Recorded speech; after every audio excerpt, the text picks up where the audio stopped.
Séminaire sur l'école du sabbat, édition du Pacifique, partie 1, Paix mes agneaux.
Mes chers frères et sœurs, nous voulons tous vous saluer pour la première réunion de ce séminaire de l'école du sabbat. C'est une version spéciale pour le Pacifique, où vous entendrez des expériences des frères et sœurs dans différentes parties du Pacifique et comment l'école du sabbat a été une bénédiction pour eux. Nous prions pour que, tandis que vous allez assister à cette réunion, vous vous sentirez bénis. Nous sommes sûrs que vous êtes déjà bénis par l'école du sabbat. Et tandis que vous l'étudiez, tandis que vous contemplez la parole de Dieu, nous espérons que vous avez été nourris spirituellement. Le but de l'école du sabbat, c'est que nous puissions aussi nourrir d'autres personnes. Alors, nous prions pour que vous puissiez être inspirés, tandis que le frère David Pae Silva va partager avec nous ce sujet, Paix mes agneaux et Paix mes brebis, grâce à l'école du sabbat.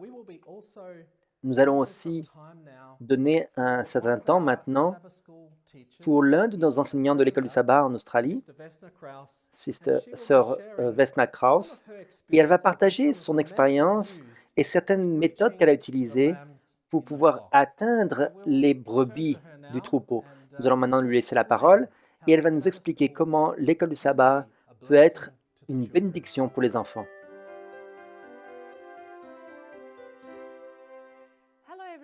Bonjour à tous et salutations. J'espère et je prie que partout où vous êtes, le Seigneur vous garde et vous protège. Et si vous passez par des épreuves, des moments difficiles maintenant, je prie pour qu'il puisse vous donner de la force et du réconfort à travers toutes les difficultés par lesquelles vous devez passer. Je m'appelle Vesna Krauss et je suis le directeur du département de l'école du sabbat ici en Australie. Le sujet d'aujourd'hui, c'est à propos des agneaux qui vivent dans notre communauté. Ils sont précieux et ils sont une bénédiction parmi nous. Nous, en tant qu'adultes, en tant que parents, enseignants et familles, Dieu nous appelle à prendre en soin des enfants avec amour et dédication. Et c'est pour cela qu'il nous a semblé approprié de partager avec vous ce que nous faisons ici à l'église locale de Sydney. J'ai fait une petite liste de choses pratiques que nous avons implémentées le sabbat matin. Et de moi-même, euh, ici, ce n'est pas tout de moi-même, ce sont des enseignants qui sont ici, qui ont donné toutes ces idées, et je suis très heureux de les partager avec vous aujourd'hui. Certaines de ces choses, vous pouvez peut-être les faire, et certaines choses, vous pouvez trouver cela utile de les essayer dans votre église locale. Donc nous allons commencer. Premièrement, nous avons l'école du sabbat des enfants chaque semaine. Nous ne sautons jamais une semaine, même s'il y a un seul enfant. C'est important que chaque enfant assiste à l'école du sabbat. Il est important que les enfants savent qu'ils ont un temps spécial à l'église pour eux, un moment spécial où ils peuvent apprendre la Bible à leur niveau. Si vous avez juste quelques enfants, vous pouvez vous approcher de chacun d'entre eux d'une manière toute spéciale. Et si vous avez plus d'enfants, bien sûr, gloire à Dieu, parce qu'il y a plus d'activités pour chacun. Le deuxième point le plus important que je voudrais partager avec vous, c'est l'importance de la préparation. Des fois, nous pouvons penser en tant qu'adultes que nous connaissons tellement bien ces histoires que nous pouvons les raconter sans préparation, on peut y arriver tandis qu'on avance dans la leçon, on peut le faire facilement. Ça peut être le cas si vous avez déjà fait de l'enseignement, mais très souvent, vous préparer à l'avance est très important. Ça fait une bonne différence. C'est très important d'étudier la leçon et de prier, idéalement à la dernière minute. Et alors, le Seigneur va vous envoyer des idées pour savoir comment expliquer quelque chose ou comment utiliser des expériences que vous n'auriez pas pensé. Et donc, nous connectons mieux avec les enfants dans notre classe. Le troisième point, peut-être que c'est évident, mais je voudrais insister sur ce point-là quand même. La leçon elle-même. Assurez-vous que notre école du sabbat suit une leçon ou au moins un plan. Nous avons vu que cela encourage les familles à faire la leçon avec leurs enfants chaque jour. Étudier la Bible chaque jour, cela aide les enfants à étudier la Bible chaque jour, depuis très jeune. Et ce qu'ils étudient durant les leçons, cela facilite une discussion très simple en famille. Le quatrième élément pour une école du sabbat intéressante, c'est la musique et les chants. Les enfants aiment chanter. Nous commençons toujours notre classe de l'école du sabbat avec des chants. Cela les aide à se rappeler des histoires bibliques, des valeurs chrétiennes lorsqu'ils chantent les mêmes chants régulièrement. Nous avons des chants classiques en anglais et elle cite toutes sortes de chants en anglais que les enfants sont habitués à chanter. Dans notre église ici, ces chants-là sont les favoris, mais nous apprenons aussi des nouveaux chants. Certains chants sont des chants qui demandent des mouvements et qui permettent aux enfants d'être actifs. Certaines sœurs aussi fabriquent des petites marionnettes ou des petits objets pratiques lorsqu'ils chantent ces chansons, spécialement les petits enfants. Par exemple, Jésus veut que je sois une lumière dans le chemin. Et donc, pour ces choses-là, nous fabriquons des objets. Si vous n'êtes pas très habitué à chanter des chants, vous pouvez utiliser quelqu'un, vous pouvez demander à quelqu'un de chanter pour les enfants. Ou bien vous pouvez télécharger par exemple de la musique sur Internet et la jouer. Si les jeunes sont un peu plus âgés, mais ils ne sont pas encore adolescents, la musique peut être un peu difficile à choisir parce qu'ils pensent qu'ils sont plus grands que les bébés et alors il va falloir trouver des chants qu'ils vont pouvoir apprécier. Un autre point aussi qu'il faut considérer, sont les classes. Ici, nous avons une seule classe de l'école du sabbat et cela a fonctionné très bien. Cependant, tandis que les enfants grandissent, il y a différents âges. Et ce que nous trouvons, c'est de les diviser en classes par âge. Donc, nous avons en réalité maintenant 4 classes des enfants. La première classe, c'est tous les enfants qui ont moins de 4 ans. Nous gardons cette classe pratique, facile, avec beaucoup de chants. Le deuxième groupe, c'est de 4 à 8 ans. Dans cette classe, nous utilisons les leçons de l'école du sabbat de la conférence générale. Le troisième groupe, c'est de 9 ans à 12 ans. Et nous utilisons aussi les leçons de la classe de l'école du sabbat de la conférence générale. C'est peut-être un peu plus difficile à ce niveau-là pour les enfants, et donc nous encourageons à ce niveau les familles pour pouvoir étudier l'école du sabbat avec leurs enfants. Et ces écoles du sabbat couvrent beaucoup de points de notre foi, par exemple le caractère chrétien, les 10 commandements, les principes de la santé, comment le corps fonctionne, et même certaines parlent de prophéties bibliques. Ils couvrent aussi le livre Jésus-Christ adapté à leur âge. Et dans ces leçons, les enfants apprennent à utiliser leur Bible. Ils cherchent les versets bibliques eux-mêmes. Et cette leçon, particulièrement, l'enseignant doit le préparer à l'avance afin qu'il puisse comprendre le sujet. Si vous pouvez obtenir ces leçons là où vous êtes, je vous encourage vraiment à les utiliser comme base pour vos discussions. Un autre élément, c'est les versets à apprendre par cœur. Nous encourageons tous les enfants de plus de 4 ans spécialement à apprendre un verset chaque semaine. Ensuite, les enfants les récitent durant la leçon. Nous avons ensuite un tableau sur lequel ils peuvent mettre un petit autocollant pour montrer qu'ils ont appris leur verset. Et ce qui peut aider à la mémorisation, c'est de chanter ces versets. Pour aider cela, certaines familles talentueuses ici en Australie font un travail merveilleux et tous les versets bibliques, ils créent des chants pour eux et ils les mettent sur YouTube. Voilà le titre de ces chaînes YouTube où vous pouvez trouver ces chants. Et ma partie préférée de l'école du sabbat, c'est bien sûr toutes les activités. Ça, c'est mon point principal, mon dernier point. Voilà quelques idées que je voudrais partager avec vous encore. L'une de ces choses, c'est les feutrines. Ici en Australie, nous avons utilisé les feutrines depuis très longtemps. Pour les plus jeunes, c'est un outil formidable pour aider les enfants à visualiser les histoires. Et c'est aussi un très bon moyen de les faire participer. Très souvent, nous donnons différents morceaux de feutrines aux enfants pour les mettre sur le tableau et ils aiment vraiment cela. Si vous ne pouvez pas trouver des feutrines là où vous êtes, amenez des livres avec des histoires et des photographies ou des images que vous pouvez trouver sur Internet. Vous pouvez les mettre dans une petite présentation pour aider à soutenir votre histoire.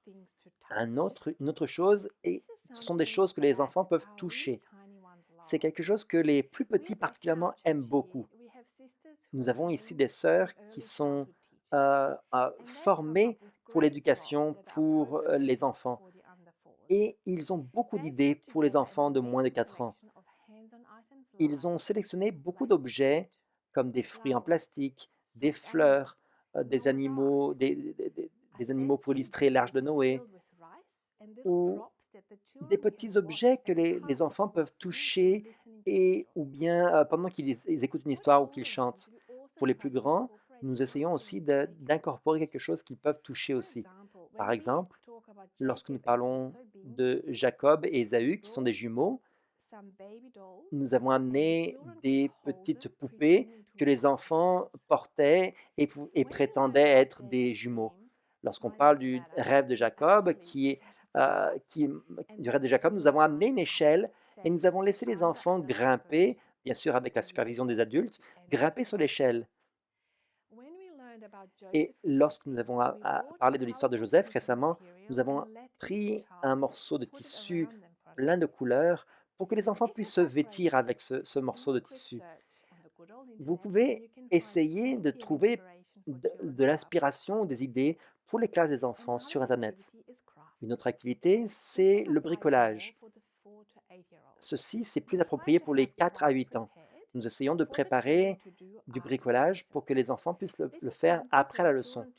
C'est quelque chose qu'ils font de manière appropriée par rapport au thème de la leçon. Les enfants aiment beaucoup cela. Ils utilisent leurs mains et leur créativité pour que ce bricolage puisse être très personnalisé. Avant même que la leçon commence, je leur demande: «Quel bricolage allons-nous faire aujourd'hui?» Peut-être que cela ne semble pas aussi important que la leçon en elle-même, mais des études ont montré que lorsque les enfants font quelque chose avec leurs mains, la leçon est beaucoup plus intégrée. Et après le bricolage, alors nous les accrochons soit au mur, soit sur un meuble. Nous les mettons là où les enfants puissent le voir chaque semaine lorsqu'ils viennent. Et à la fin de l'année, nous amenons tout le bricolage et nous les donnons aux enfants pour qu'ils puissent le ramener à la maison. Et donc des supports visuels sont aussi très utiles, particulièrement pour les enfants de 9 à 12 ans.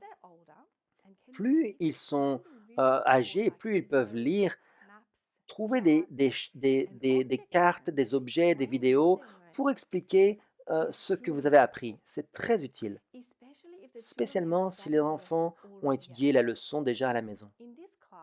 Et dans cette classe, nous avons trouvé que les enseignants ont besoin de beaucoup de temps pour se préparer, pour pouvoir enseigner cette classe et que cette classe soit intéressante.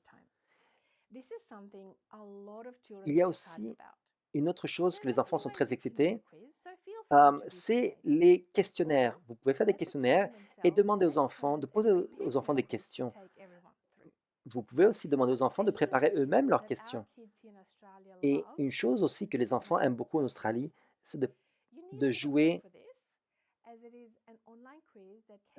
avec des questions en ligne aussi. Et vous avez besoin de préparer ce jeu en ligne avant de la classe. Les enfants aiment beaucoup cela.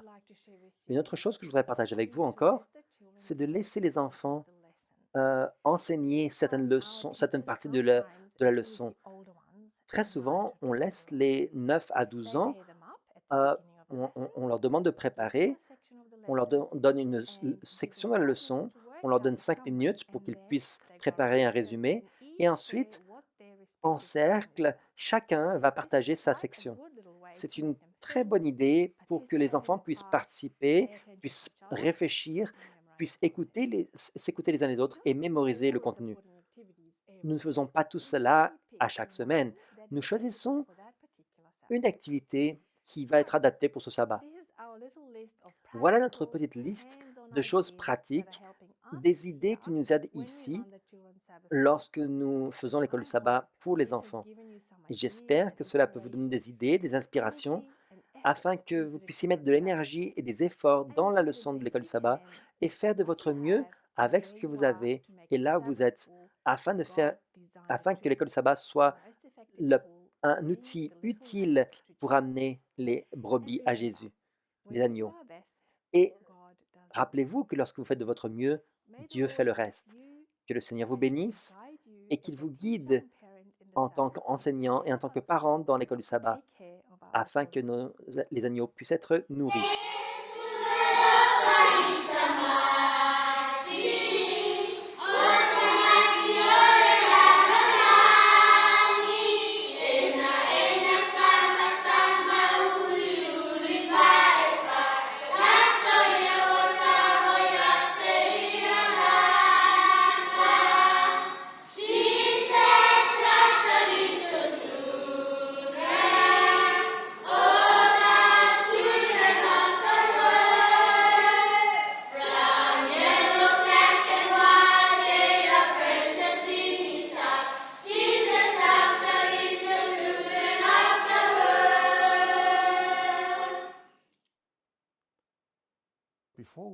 Avant d'écouter le message de notre frère Silva, je voudrais vous demander de vous prosterner en prière. Notre cher Père Céleste, nous voulons te remercier infiniment pour le don de l'amour et nous pouvons nous rassembler ici. Nous te demandons que tu puissions nous préparer afin que frère Silva puisse présenter sa parole, que le Saint-Esprit puisse être avec lui et que nous puissions tous apprendre de ces leçons afin de pouvoir connaître à quel point c'est important d'avoir ta parole et de l'enseigner à d'autres durant l'école du sabbat. Au nom de Jésus, nous prions. Amen.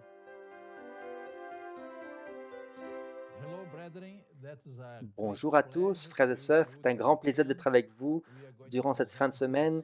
Nous allons présenter ce séminaire du département de l'école du sabbat de la conférence générale. Et cette fin de semaine, nous avons 3 messages. Un ce soir, un demain soir et un troisième le sabbat après-midi. C'est notre suggestion, mais vous pouvez l'adapter, bien sûr, à vos besoins locaux. Le premier message aujourd'hui, c'est « Paix mes agneaux ». Après sa résurrection, Jésus a rencontré les disciples à plusieurs reprises.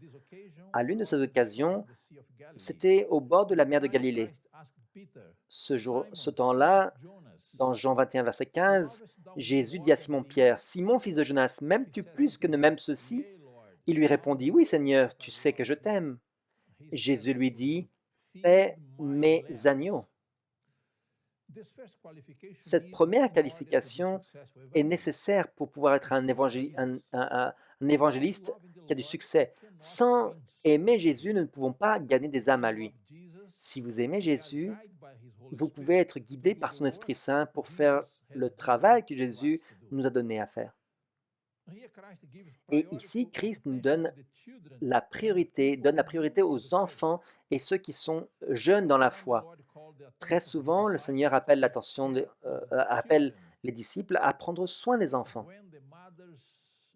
Lorsque les mères avaient amené leurs enfants à Jésus pour recevoir la bénédiction, les disciples avaient révélé à quel point ils pensaient que les enfants n'étaient pas importants pour Jésus. Mais le Maître les a repris. Il leur a dit dans Matthieu 19, verset 14, « Laissez les petits-enfants et ne les empêchez pas de venir à moi, car le royaume des cieux est pour ceux qui leur ressemblent. » Dans Matthieu 19, verset 14. Et en réalité, les meilleurs résultats pour amener des âmes à Christ se trouvent dans l'évangélisation auprès des enfants.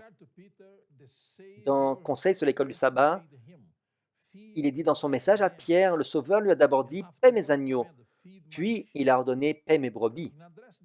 En s'adressant à l'apôtre, le Christ dit à tous ses serviteurs « Paix mes agneaux ». Lorsque Jésus recommande à ses disciples de ne pas mépriser les petits, il s'adresse à tous les disciples de tous les âges.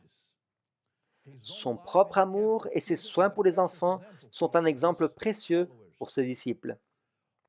Si les enseignants de l'école du sabbat ressentaient l'amour qu'ils doivent éprouver pour ces agneaux du troupeau, beaucoup d'autres seraient gagnés au bercail du Christ.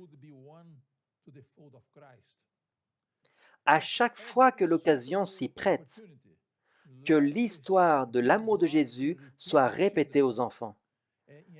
Dans chaque sermon, laissez un petit coin à leur attention. Le serviteur du Christ peut avoir des amis durables dans ses petits, et ses paroles peuvent être pour eux comme des pommes d'or dans des images d'argent.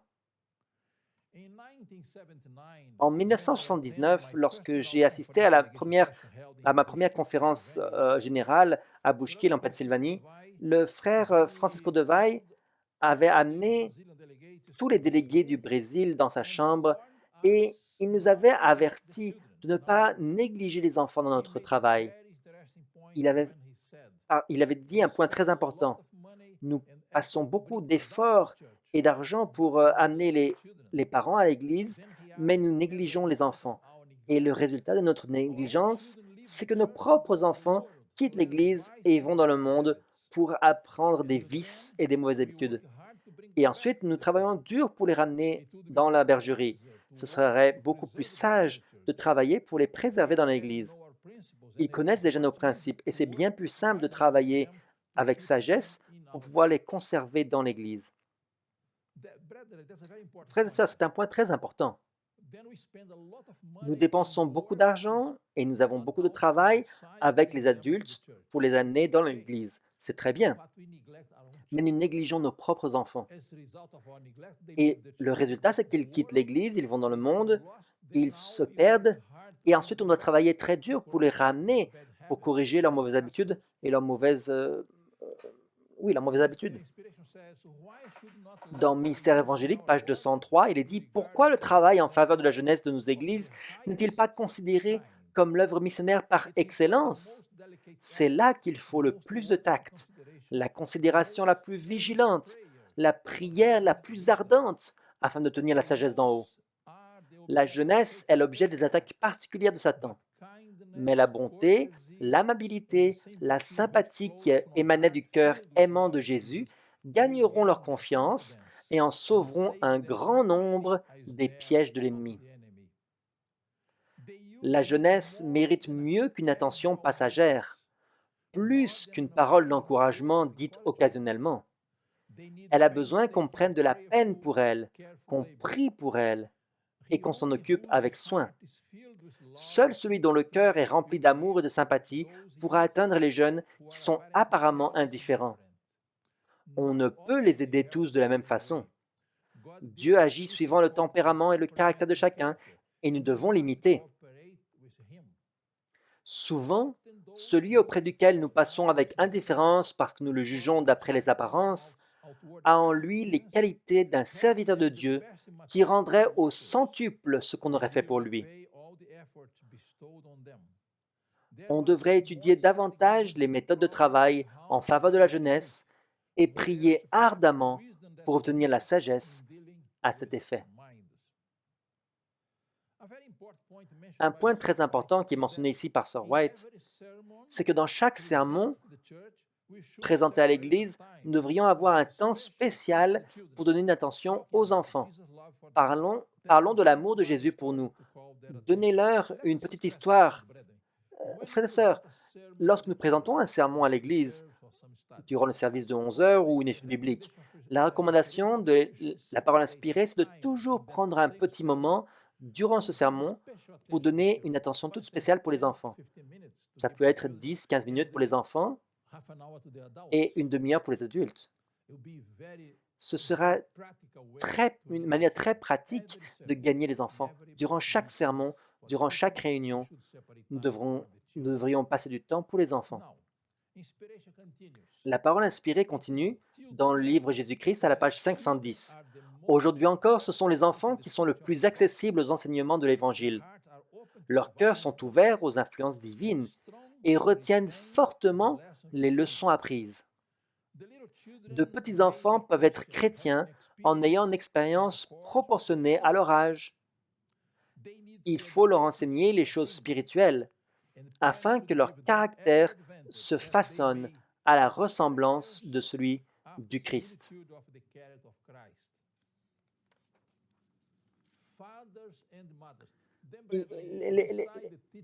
Les pères et les mères, bien sûr, il y a les enseignants, mais les pères et les mères doivent être impliqués dans ce travail. Toute l'Église doit soutenir ce travail d'évangélisation pour les enfants.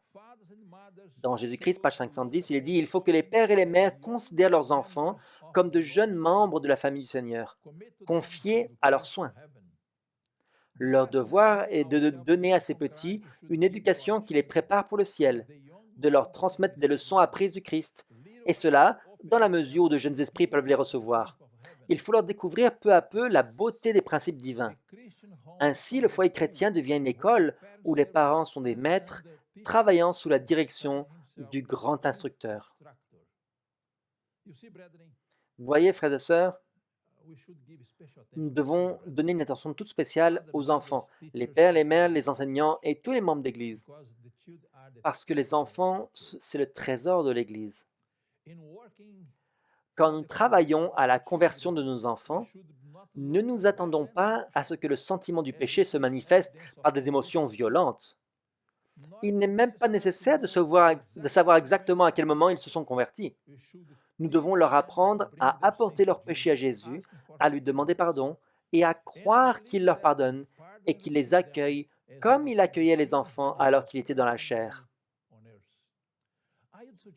Je vous suggère, frères et sœurs, de chercher dans la Bible et dans l'Esprit de prophétie combien de fois Christ a passé du temps pour les enfants. Vous seriez surpris. Soutenir les enseignants.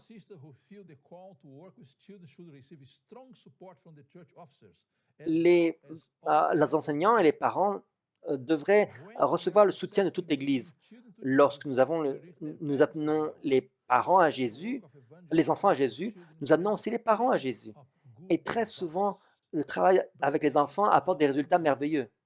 Frères et sœurs, tous les frères et sœurs qui dédient leur temps pour éduquer les enfants devraient recevoir le support entier de l'Église, un support moral, spirituel et financier. Ils devraient être aidés et soutenus pour amener nos propres enfants à Jésus. L'Église locale devrait amener tous les éléments nécessaires pour évangéliser les enfants. Et les parents, les enseignants devraient travailler en coopération les uns avec les autres. C'est une action essentielle pour que ce travail vital soit efficace. En réalité, toute l'Église locale devrait être impliquée dans ce travail béni. Dans Jésus-Christ, page 512, il est dit en reprochant aux apôtres d'empêcher les enfants de venir à lui, Jésus s'est adressé à ses disciples de tous les temps.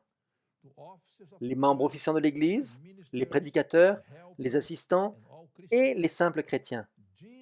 Jésus attire les enfants et il nous dit « laissez-les venir ». C'est comme s'il nous disait « ils viendront si vous ne les en empêchez pas ». Frères et sœurs, nous savons que Dieu le Père, le Saint-Esprit, Jésus-Christ, les anges, tous sont impliqués dans le plan du salut.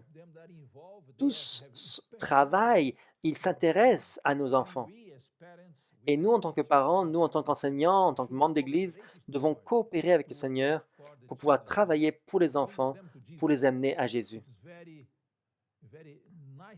C'est un travail merveilleux à faire, frères et sœurs. C'est bien plus simple de travailler avec des enfants qu'avec des adultes, mais nous devons travailler avec les deux, bien sûr. Ne donnez pas une fausse conception de Jésus en n'ayant pas vous-même un caractère chrétien. Ne retenez pas les petits-enfants loin de lui par votre froideur et votre dureté. Ne leur donnez jamais l'impression que le ciel sera triste si vous y êtes.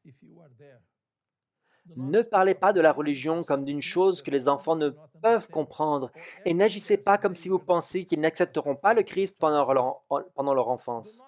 Ne commettez pas l'erreur de leur donner l'impression que la religion du Christ est quelque chose de lugubre et que pour venir au Sauveur, ils doivent renoncer à tout ce qui fait le bonheur de la vie.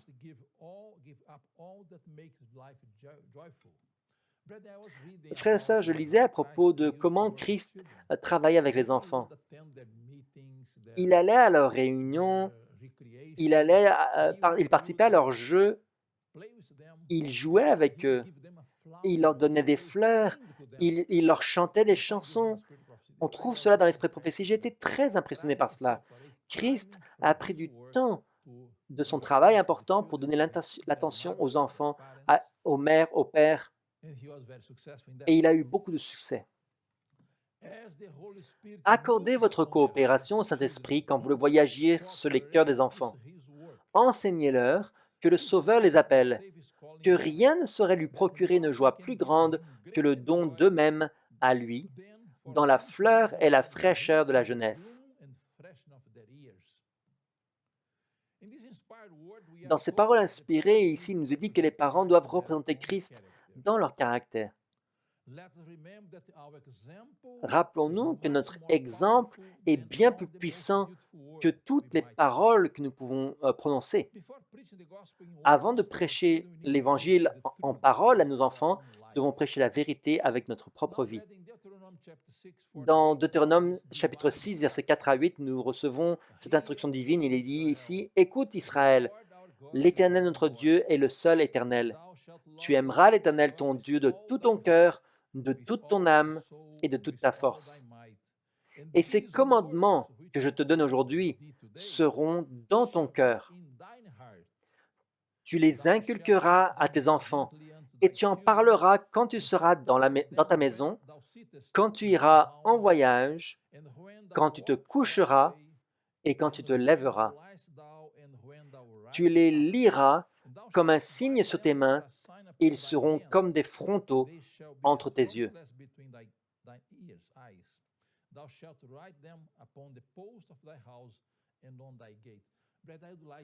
Frères et sœurs, je voudrais ici parler attentivement sur ce point-là.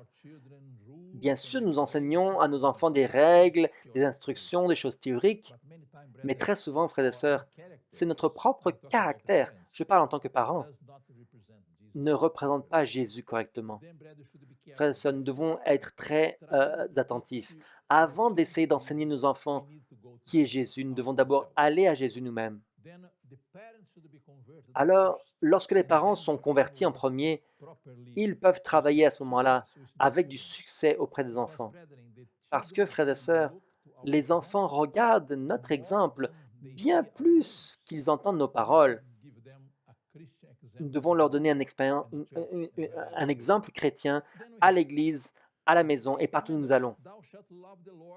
Et le plus grand des commandements, c'est tu aimeras l'Éternel, ton Dieu, de toute ton âme, de toute ta pensée, de toute ta force. Ces commandements doivent être dans le cœur des parents. Alors, ils pourront enseigner ces paroles aux enfants de différentes manières. Premièrement, par l'exemple. Ensuite, la théorie. Voilà la méthode divine pour pouvoir gagner et amener les enfants au Seigneur. Voilà ce que nous devons enseigner durant l'école du sabbat, à la maison et à l'église, que nous puissions nourrir ces agneaux. Dans l'école du sabbat, nous trouvons un champ missionnaire incroyable pour parler au cœur des enfants. Nous pouvons les amener à Jésus. Les enseignants doivent les atteindre à leur niveau, en leur parlant du Sauveur et en passant du temps pour leurs besoins spirituels, avec un langage approprié à leur âge. Et le résultat sera excellent. Lorsque Christ viendra dans le royaume des cieux, ceux qui auront dédié leur vie au travail des enfants seront grandement surpris lorsqu'ils verront le résultat de leur travail pour ces agneaux. Cela est vraiment efficace de faire du travail d'évangélisation auprès des enfants. Que le Seigneur et le Saint-Esprit nous guident et une grande récolte d'âmes attend ces fidèles. Frères et sœurs, je voudrais insister sur ce point. Je crois que nous devons faire un travail d'évangélisation, bien sûr, avec tous ceux que nous pouvons, autant que possible. Mais je crois que nous devons donner la priorité aux enfants. Lorsque nous touchons le cœur d'un enfant, il va être utilisé par le Saint-Esprit pour influencer toute sa maison. Lorsque nous touchons quelqu'un avec l'Évangile, Dieu va les utiliser pour toucher d'autres personnes. Lorsque nous travaillons avec les enfants, ils vont être utilisés par le Saint-Esprit pour être bénéfiques à leur propre maison. Et l'œuvre sera efficace. Nous avons devant nous une grande récolte d'âmes qui attend le royaume des cieux. Frères et sœurs, je crois que nous devons demander au Seigneur qu'il puisse nous donner un réveil parmi nous pour utiliser l'école du sabbat comme étant un outil puissant pour pouvoir toucher nos jeunes et nos enfants, pour les préparer pour la venue de Jésus. Que le Seigneur nous aide afin que nous puissions être des instruments dans la main de Dieu. Que le Seigneur nous bénisse par le Saint-Esprit, que nous puissions être des instruments dans sa main afin que nous puissions amener les enfants aux pieds de Jésus. C'est mon vœu et ma prière. Et que le Seigneur vous bénisse tous les enseignants, tous les parents, tous les membres d'Église, afin de donner une attention toute spéciale aux enfants et les amener au pied de la croix. Que le Seigneur nous bénisse. Amen.